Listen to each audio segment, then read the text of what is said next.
ako sa kitchen. Lagi akong nasa kitchen kasi wala pa masyado yung ibang kamag-anak, yung ibang kapatid. So, wala pa masyadong trabaho sa loob. So, dito lang ako sa kitchen. Tapos, dito kasi malapit yung telepono. So, every time na kailangan ako ng madam ko, isang tawag lang dito sa kitchen.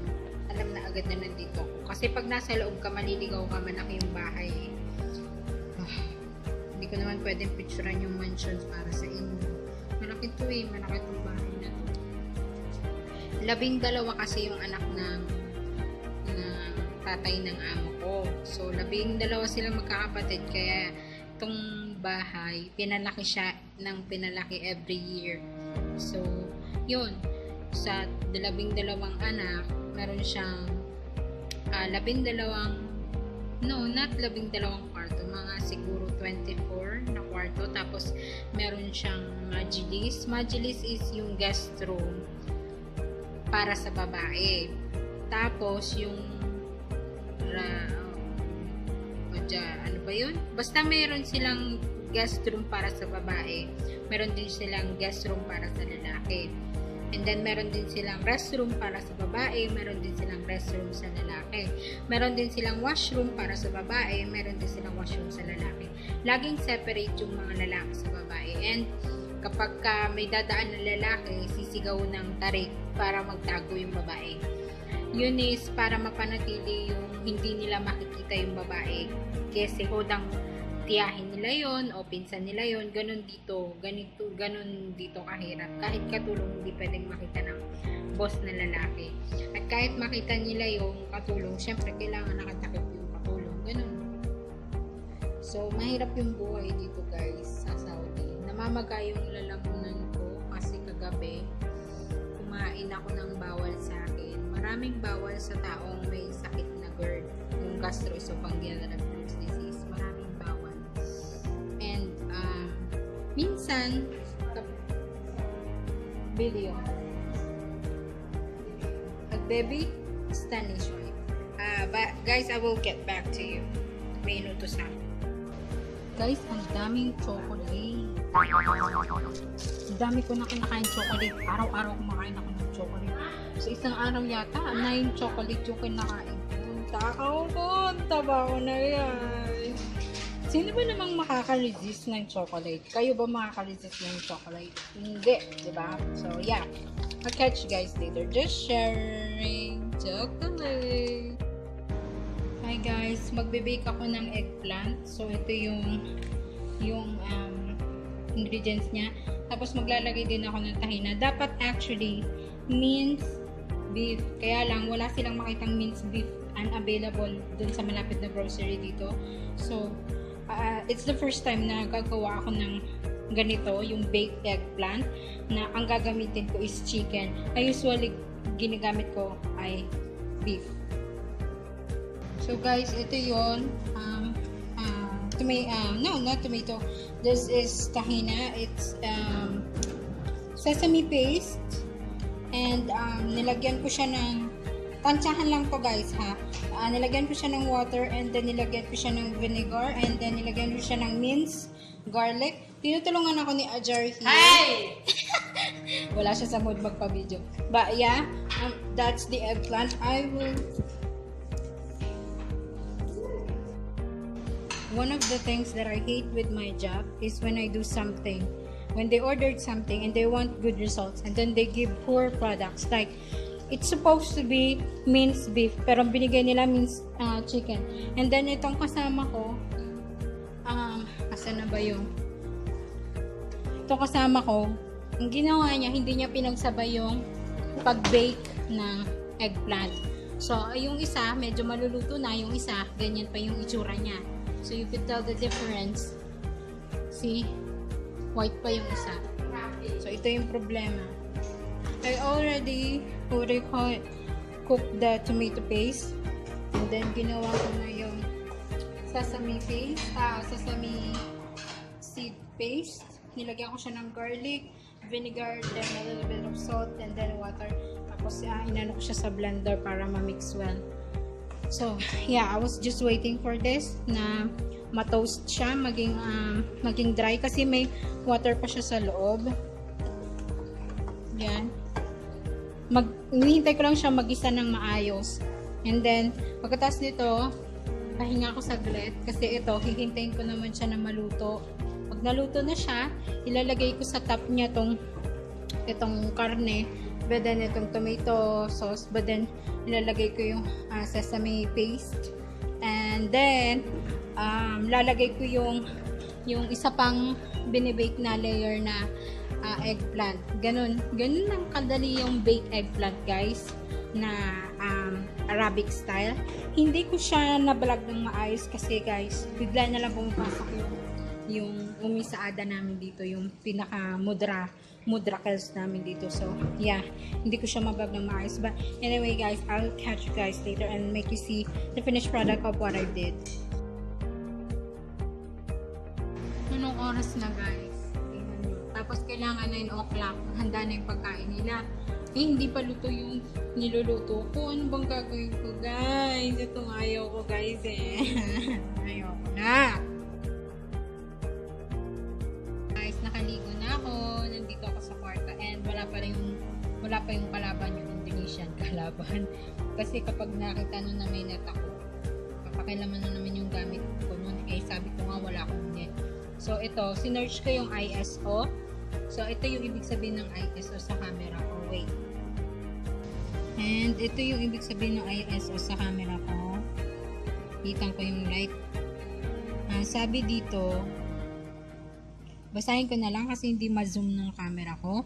If you're relatively new to digital photography, making sense of all the lingo and acronyms can be a rather daunting task. But it's also a key to knowing your way around your camera and taking excellent photos. One of the most confusing settings on your shooter is undoubtedly ISO. We put together this dead simple explanation to help you master it in just a few minutes. Here's what you need to know. First, let's break down the acronym. ISO is short for International Standards Organization, the main governing body that standardizes sensitivity ratings for camera sensors. It is a term that was carried over from film. When you change your ISO setting, you're adjusting your camera's sensitivity to light. ISO settings can be anywhere from 24 to 6400 or higher, and these numbers have direct relationship with the device sensitivity. So a lower settings make it less sensitive and a high setting makes it more so. Along with the shutter speed and aperture, ISO is one of the 3 factors that determine your picture's exposure. Finding the right balance between these 3 settings is the key to getting the perfect shot. Here is an example. Ito yung may lower ISO, and then ito yung may higher ISO. And then, it says here, finding the right ISO. First of all, you should know that a higher ISO typically translates to a noisy or grainy image. So as a general rule, you want to use the lowest setting possible for your photos. Check out the picture below to see the difference it can make.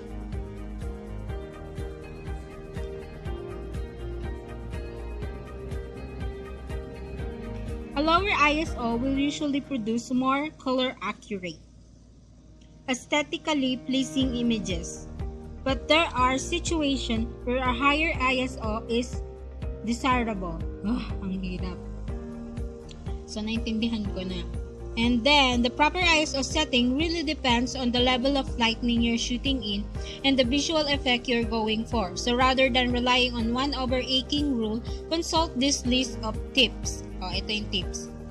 Number 1. If your subject is moving and you're trying to freeze the motion for a still, you'll likely need a higher ISO setting to compensate for a higher shutter speed and ensure your image gets enough light.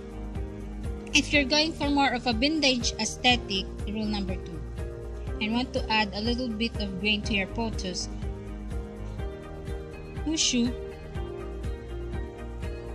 don't be afraid to bump up the ISO a few notches.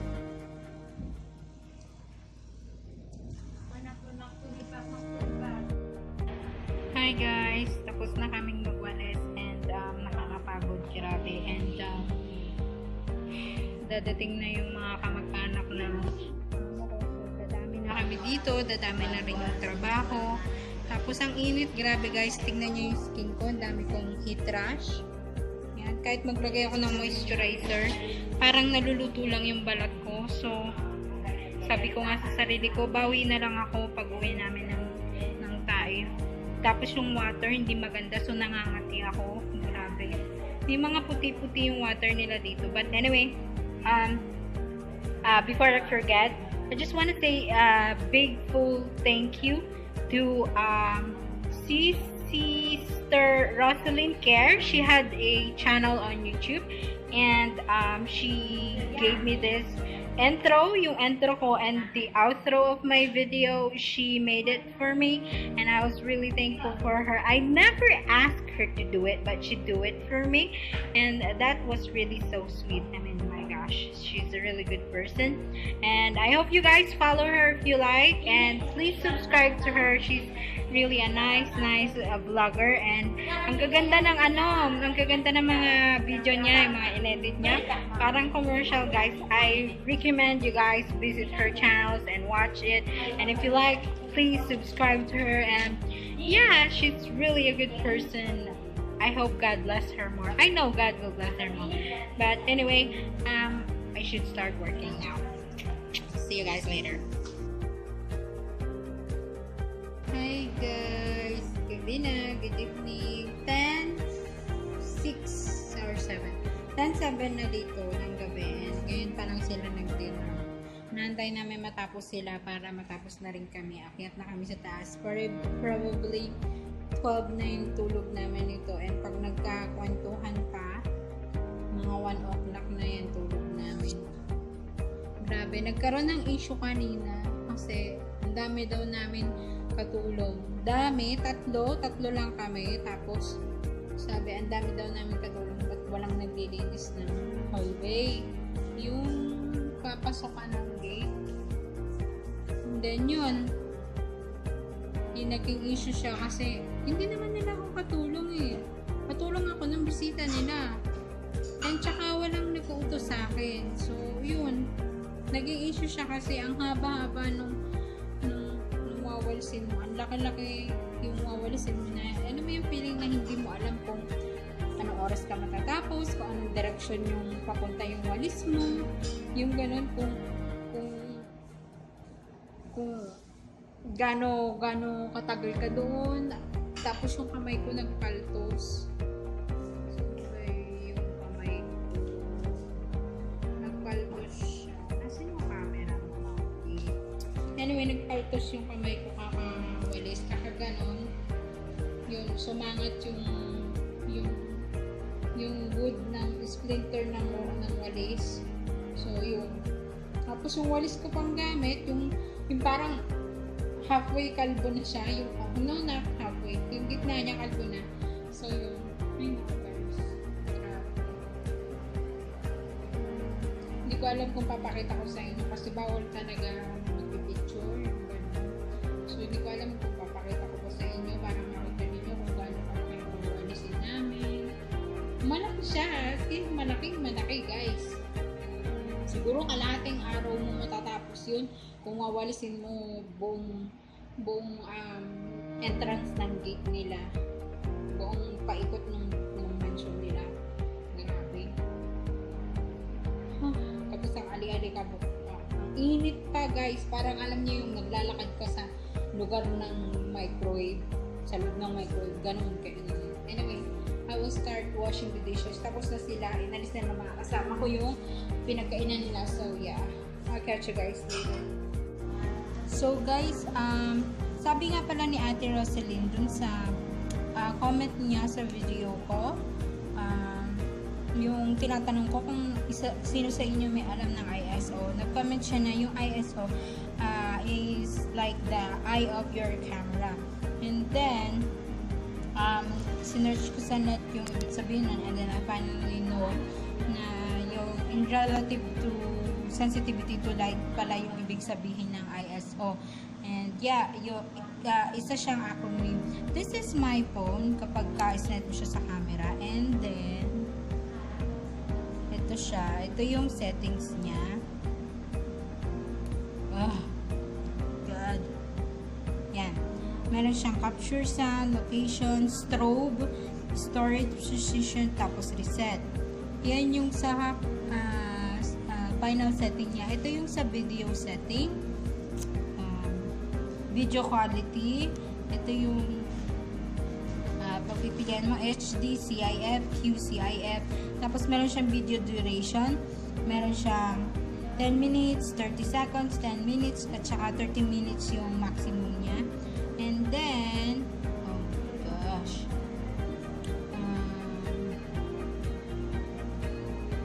Yun lang ba? Yun lang ba meron siya? Wait guys. And then, on the camera itself, for pictures, wait. For the pictures, ito yung settings niya for the pictures. Ang pangit naman ang kamay ko, eh. Yan. Meron siyang picture size. And then, meron siyang scene mode. Sa picture size na ipagpipilian ka.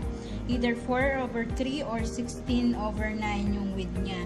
I usually choose 16/9. Sa scene mode, meron kang pagpipilian na action, night, auto, sunset, party, ASDN, portrait. I usually choose the scene mode into auto. So, and then, meron siyang white balance. I usually choose auto, pero meron siyang incandescent, fluorescent, auto, daylight, and cloudy. Meron din siyang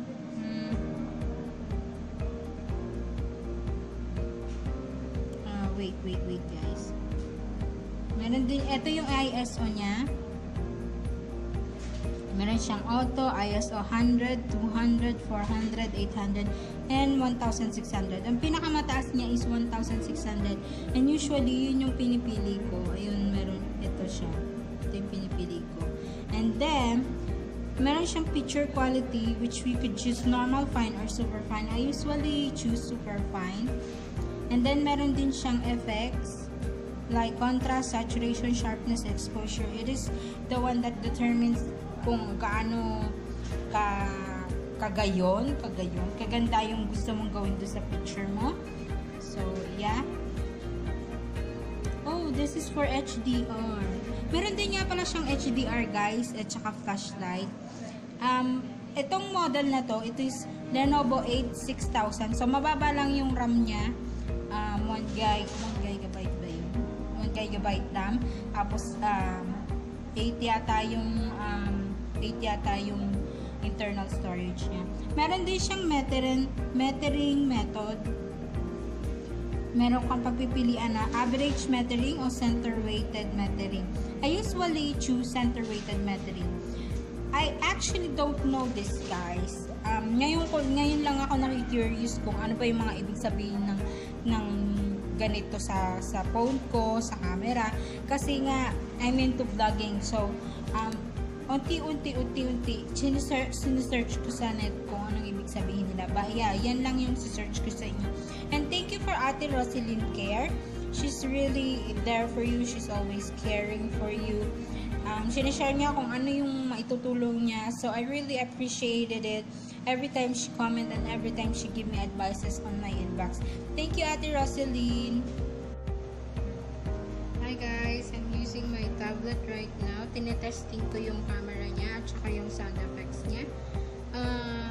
May liwanag na malapit dito sa akin kaya hindi siya blurred. Pero kapag malayo yung light, yung talagang hindi ganun kaganda yung light, blurred yung image niya and then dark yung image niya. As in, sobrang parang anino yung picture niya. So, I'm testing it right now. I was hoping na sana malakas yung voice impact niya kasi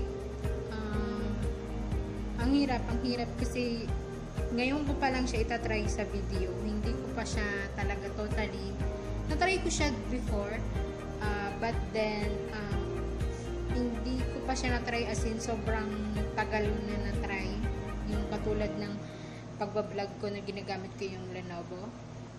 Hindi ko siya na-try ng ganun katagal. Ang Lenovo kasi na-try ko na siya 30 minutes, 10 minutes, ganun.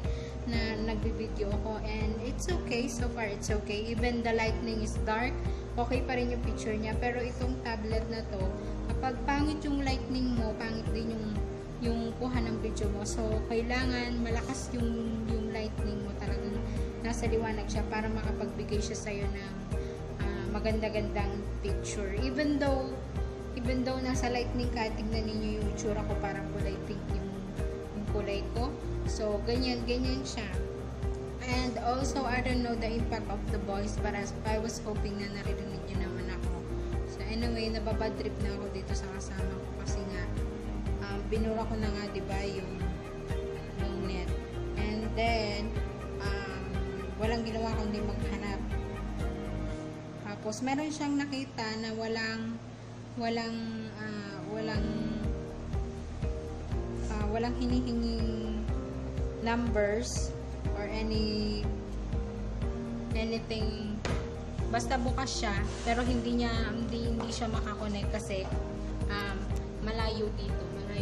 So yun, dinadala niya dun yung telepono ko.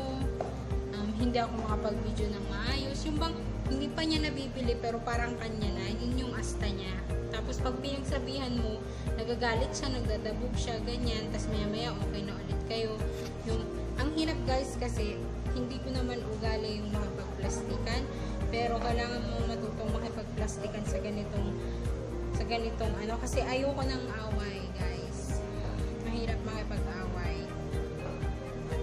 And I don't want to be stressed kasi nga yung sakit ko, pag nai-stress ka, mas maraming acid yung ginagawa ng tiyan mo. Tapos yun. And I've been having inflamed tonsils and throat this past 2 days kasi nga kumain ako ng lemon at saka ng yogurt, tapos kumain din ako ng chocolate. Tapos yung kanin pa may konting oil kasi ginisan nila yung kanin, kapsa. So yeah, yun. Na maga yung lalamunan ko and masakit siya. And alam niyo yung pakiramdam na mayroong kang tonsil, ganun yun. Tapos may mga singaw ka dyan. Ganun yung signs na gastroesophageal refluxes kapag uma-attack siya. But that's not all. Doon sa loob ng intestine mo at saka ng liver mo, meron din siyang mga spot. So yun yung masama, lalong masama doon. And the more na maraming pinuproduce na acid yung tiyan mo, the more na naluluto yung intestines mo, yung throat mo, ganun. So yun, ang hirap pag merong kang GERD kasi hindi mo ma-enjoy yung mga pagkain na dapat ini-enjoy mo. And yung kapag nag-take ako ng acid suppressor, yung omeprazole, acid suppressor yun eh, pati yung calcium ng katawan mo, sinusuppress niya, binabawasan niya. So halos konti lang yung natatanggap na calcium ng katawan ko. So malalaman mo yun na konti lang yung calcium na natatanggap ng katawan mo. Yung side effects, kung may effects sa katawan mo, yung side effects ng acid suppressor na omeprazole. Kapag yung likod mo, yung spine ng likod mo masakit, so parang masakit yung ganun ko kahit wala naman akong binuhat na ano, yun yung signs ng side effects ng gamot. So anyway guys, I think I'm gonna end the vlog right now and I will start videoing things na talagang necessary kasi may mga topic talaga ako na gusto kong i-vlog and I've already written them down on my notebook. I think that was like 15 topics at kailangan ko na siyang i-film kasi kung ibebenta ko man yung phone ko, hindi na ako makakapag-film sa Jeddah, sa Taif kasi ayun nga, mawawala na ako ng camera and I don't know when ako makakabili ng bago kasi if ever na ibebenta ko kasi nga mahirap, baka sabihin ng anak na amo ko ang dami mo ng gadget, bibili ka na naman. So parang timing lang guys. So I just don't know, hindi ko naman tawag dito, talaga kailangan bumili kung makaka-upload na ako ng videos as in naka-private sila tapos for future uploads hindi ko kailangan i-rush yung self ko na bumili ng another phone with another camera that is good. Kung makapag-film na ako and then i-produce ko siya in the future, you know guys what I mean, like already upload pero to be published in the future, yung kanon. So yun yung bala ko if ever na ibenta ko yung phone ko, to be published in the future. Basta film ko lang siya tapos to be published in the future, ganun. Kasi yung 15 topics ko last month pa siya and hindi ko pa siya nagagawa, so I should really do that topics kasi with time moving yung topics na yun madadagdagan. So yeah, I'll see you guys later. Always take care. I will end the vlog right now and always take care. God bless. I love you all. I miss you all. Bye. See you on my next one. Thank you for watching. Please subscribe if you haven't and I hope to see you on my next videos. Bye.